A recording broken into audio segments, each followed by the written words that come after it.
রাত 11টার দিকে প্রথমে তাকে ঘুমের ওষুধ খাওয়ায়, দেন হচ্ছে গলায় রশি দিয়ে তার হচ্ছে মৃত্যু নিশ্চিত করে উনি পাশে যে ওনার বসবাসের ঘরের পাশে যে একটা ছোট ঝুপড়ি আছে, কাঠের ঘর আছে, সেখানে তিনি পুঁতে রাখেন।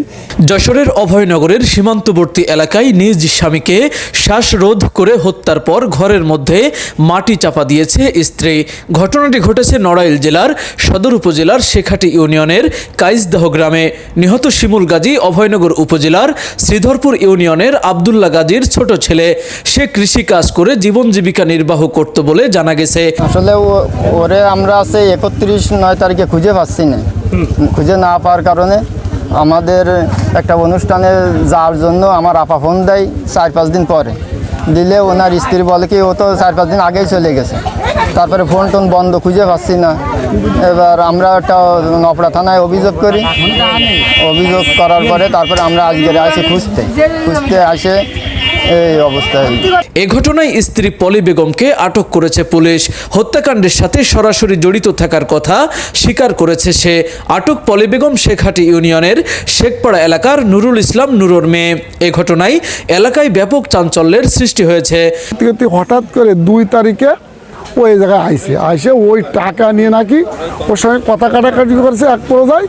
তখন আর কি এই জামজামটা আর কি তখন মানে ওই মহিলা বললো, তখন ইট দিয়ে ঘুমের বাড়ি খাওয়ায়, প্রথমে ঘুমের বাড়ি খাওয়ায় ইট দিয়ে মাথায় ঘা দিয়ে মারে ফেলে। উনি ওই ক্যাম্পে দারোগার কাছে উনি স্বীকার করে আর কি। ওই মহিলা ছোটো ভাই কুদ্দুস, ওটা আমার মুক্তি তার নাম।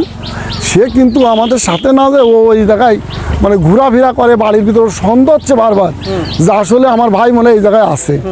তখন ও ঘুরতে ফিরতে ওই জন্য উঁচু দেখে, কিন্তু কারো কিছু বলে না। যে মানে আসলে আমরা বিশ্বাস করতে পারছি না আমার বাইরে মাইরে বেড়েছে। আমি আবার একটু প্রেশার কেট করলাম মহিলা আমার দ্বারে রয়েছে।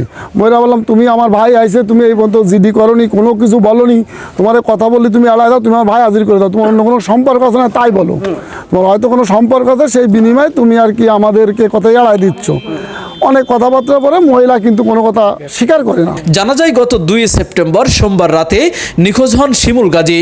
নিখোঁজ হওয়ার পর এলাকাবাসী সহ পরিবারের লোকজন খোঁজাখুঁজি করেও কোনো সন্ধান না পেয়ে তার বড় ভাই ইমরুল গাজী বাদী হয়ে গত 7 সেপ্টেম্বর শনিবার অভয়নগর থানায় লিখিত অভিযোগ দায়ের করেন। অভিযোগের পর স্ত্রীর নিষ্ক্রিয়তা দেখে সন্দেহের দানা বাঁধে এলাকাবাসীর মনে।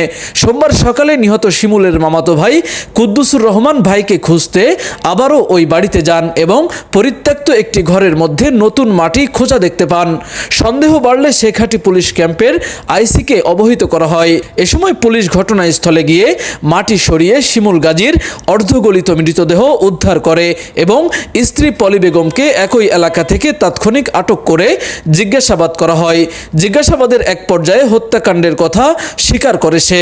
তিনি জানান, পারিবারিক কলহের জের ধরে গত 2 সেপ্টেম্বর সোমবার রাতে স্বামীকে ঘুমের ঔষধ খাওয়াই। এরপর ঘুমন্ত অবস্থায় গলায় রশি পেঁচিয়ে শ্বাসরোধ করে হত্যা করি। পরে পরিত্যক্ত একটি ঘরের ভিতর গর্ত খুঁড়ে সেখানেই মাটি চাপা দেই। এ ব্যাপারে জানতে চাইলে শেখাটি পুলিশ ক্যাম্পের আইসি মাহমুদুল করিম বলেন, সোমবার সকালে নিহতের ভাই সহ এলাকার কিছু লোকজন এসে একটি অভিযোগের কপি দেয়। সেই অভিযোগের সূত্র ধরে বাড়ির একটি পরিত্যক্ত ঘর থেকে শিমুল গাজীর অর্ধগলিত মৃতদেহ উদ্ধার করা হয়। এটা আমরা আজকে সকালে 11টার দিকে যে ভিকটিম তার ভাই উনি সহ আরও 3 জন ইমরুল ওনারা আসেন আমাদের শেখাটি পুলিশ ক্যাম্প। আপনি কি সাইকেল কিংবা স্কুটি বাইক কেনার কথা ভাবছেন? তাহলে আজই চলে আসুন মা সাইকেল স্টোরে। এখানে পাচ্ছেন উন্নত মানের charger scooty bike, gear non gear cycle, baby cycle, captain hero bicycle সহ সব ধরনের সাইকেল। পুরাতন বাস স্ট্যান্ড, নওপাড়া, অভয়নগর, যশোর। এসে ওনারা একটা লিখিত অভিযোগের কপি আমাদেরকে দেন, যেটা ওনারা গত শুক্রবার অভয়নগর থানাতে করছেন। তো সেটা আমরা নিয়ে পর্যালোচনা করি এবং তাদের সাথে কথাবার্তা বলি। এরপরে ওনাদের সন্দেহ হয় যে তার নিহতের ভাই নিহতের যে স্ত্রী সে এটা করতে পারে। সেই সন্দেহের আলোকে আমরা হচ্ছে নিহতের যে স্থানটা এখানে আমরা এসে স্থানীয় ইউপি সদস্য, সাবেক গণ্যমান্য ব্যক্তি, তাদের সাথে কথা বলার পরে ওনাকে আমাদের ক্যাম্পে যাওয়ার জন্য বলি। তো যাওয়ার পরে উনি এনাদের সহযোগিতায় ক্যাম্পেই পৌঁছান। পরে উভয় পক্ষ নিয়ে আমরা বসে কথাবার্তা বলতে থাকি। তখন উনি বলেন যে সে ঘটনার দিন অর্থাৎ 2 তারিখ রাত 10টার দিকে আমার কাছ থেকে চলে গেছেন। এই বিষয়টা শোনার পর থেকে আমাদের একটু সন্দেহ ঘনীভূত হতে থাকে। আমরা জিজ্ঞাসাবাদের এক পর্যায়ে মোটামুটি নিশ্চিত হতে পারি এবং সে তার নিজ মুখে স্বীকারোক্তি দেয় যে 2 তারিখ রাত 11টার দিকে প্রথমে তাকে ঘুমের ওষুধ খাওয়ায়, দেন হচ্ছে গলায় রশি দিয়ে তার হচ্ছে মৃত্যু নিশ্চিত করে উনি পাশে যে ওনার বসবাসের ঘরের পাশে যে একটা ছোট ঝুপড়ি আছে, কাঠের ঘর আছে, সেখানে তিনি পুঁতে রাখেন এবং পরক্ষণে বালি দেন এবং তার উপরে সিমেন্টের একটু বস্তা দিয়ে রাখেন।